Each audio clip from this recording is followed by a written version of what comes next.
પોરબંદરના ઉદ્યોગનગર વિસ્તારમાં ફાયરના બાટલા રિફિલિંગ સેન્ટરમાં ફાયરનો બાટલો ફાટતા એક આધેડનું મોત થયું હતું।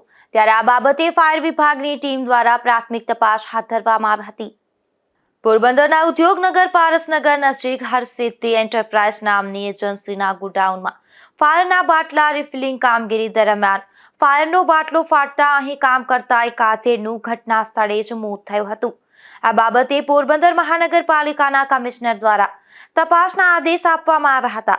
ત્યારે પોરબંદરના ફાયર વિભાગની ટીમે સ્થળ તપાસ કરી હતી, જેમાં જાણવા મળ્યું હતું કે આધેડ રિફિલિંગ કરેલા ફાયરના બાટલાની સફાઈ કામ કરી રહ્યા હતા, તેમજ આ એજન્સી દ્વારા આ કામગીરી માટે મનપા ખાતે કોઈ રજીસ્ટ્રેશન પણ કરાવ્યું ન હોવાનું પ્રાથમિક તપાસમાં સામે આવ્યું હતું।